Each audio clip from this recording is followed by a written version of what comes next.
te lèves le matin et comme tous les jours, tu démarres ta journée. La journée se déroule normalement, c'est-à-dire qu'il va y avoir des hauts, des bas, des moments de tension, des temps de détente, des facteurs stressants, mais aussi des moments de divertissement. Ta tête, tous les jours, est remplie par tes obligations, tes tâches importantes et urgentes à effectuer.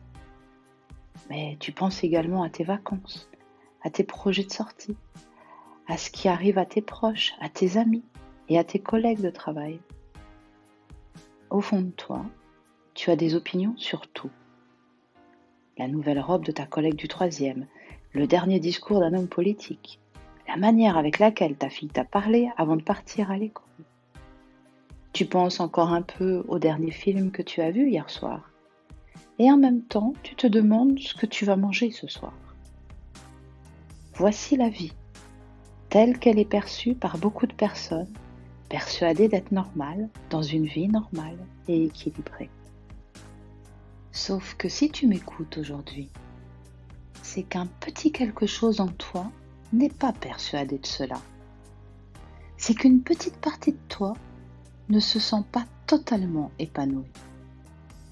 Serait-il possible qu'au fond de toi, quelque chose pressent qu'il y a mieux à vivre? Si cette dernière phrase fait écho en toi, alors je t'invite à écouter la suite. Sinon, épargne-toi et utilise ton temps à autre chose. Si tu n'es pas convaincu que la vie a mieux à t'apporter que ce que tu vis maintenant, c'est que tout va bien pour toi. En raison de ce que tu as appris depuis ta naissance, ton cerveau est formaté pour regarder la vie en regardant ce qui se passe autour de toi. Tout en toi est tourné vers l'extérieur. Ce qui occupe tes pensées et qui dirige tes actions provient des événements qui se passent dans ta vie, des choses que tu dois avoir ou faire, ou ce que les personnes autour de toi pensent, disent ou font. Avec ce regard tourné vers l'extérieur, tu te sens obligé de réagir, de t'organiser, de réfléchir, d'argumenter, de convaincre ce qui t'entoure pour pouvoir te frayer un chemin dans le monde. Ceci représente le premier regard. À première vue, la vie est pour toi une suite de choses que tu vois apparaître dans ton champ de vision et auxquelles tu dois réagir. Ce regard sur la vie t'amène à un mouvement perpétuel d'action et de réaction. Tu crois maîtriser ta vie, car tu es en contrôle de toi-même face à ce qui se présente. Mais il n'en est rien. Tu es juste ballotté dans tous les sens au gré des événements. Au fur et à mesure, cette action-réaction épuise tes forces. À ce stade, je t'invite à développer un second regard sur la vie. Imagine que tout ce que tu as vu jusqu'à maintenant ne soit qu'une seule face d'une médaille. C'est-à-dire, imagine que chaque événement qui se présente à toi puisse toujours être vu sous son angle opposé. Par exemple, ce matin, ton patron t'a informé qu'il devait fermer définitivement son entreprise. Tu perds ton job, qui est ta seule source de revenus, et l'objet de ton statut social de professionnel accompli. Cette information est très douloureuse pour toi et déclenche beaucoup d'inquiétudes, de doutes, de questionnements, de ruminations, de peur. Bref, tu souffres. Porte alors un second regard sur cela. L'autre face de la médaille est que cette crise peut être évolutive. C'est en effet d'un côté la perte de ton travail et de ton habitude de vie. Mais de l'autre côté, tu retrouves la liberté et le temps pour te former à ce qui te plaît, beaucoup plus.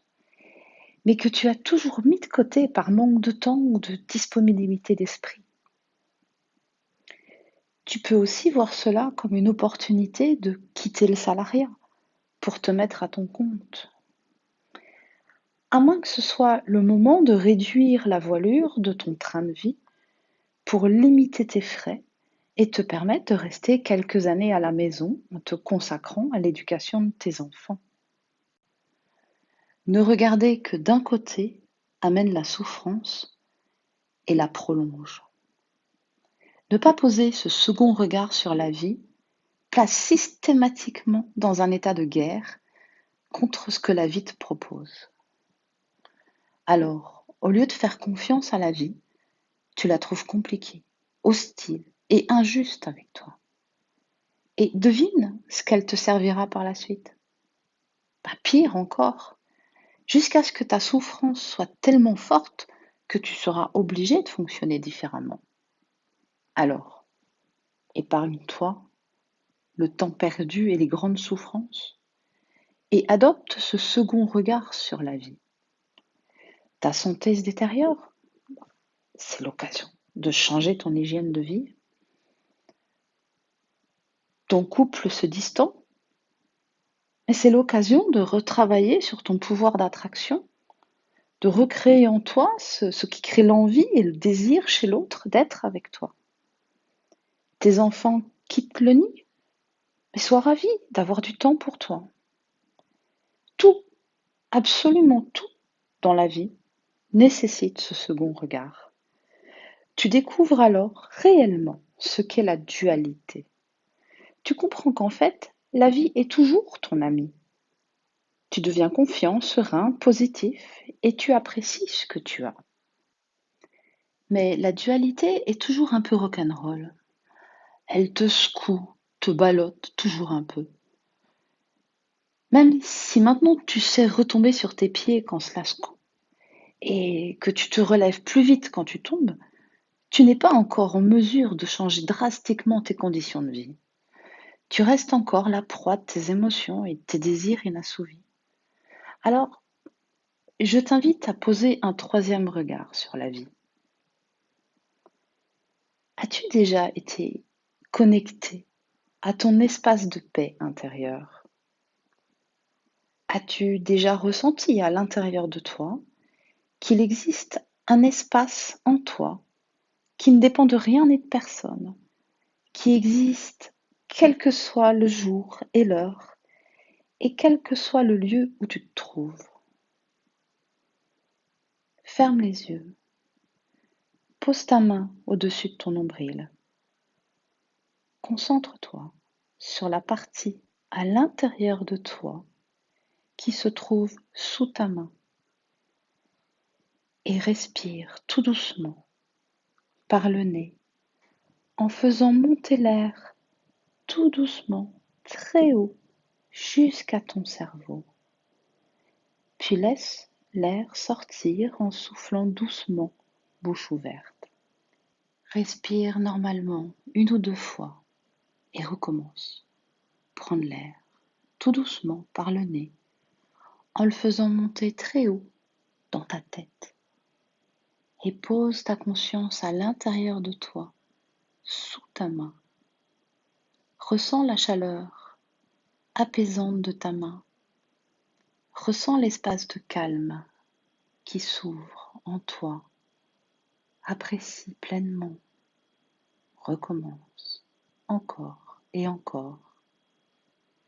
Cet espace de calme intérieur grandit et remonte légèrement vers ta poitrine. Ta conscience s'y sent bien. La paix est là.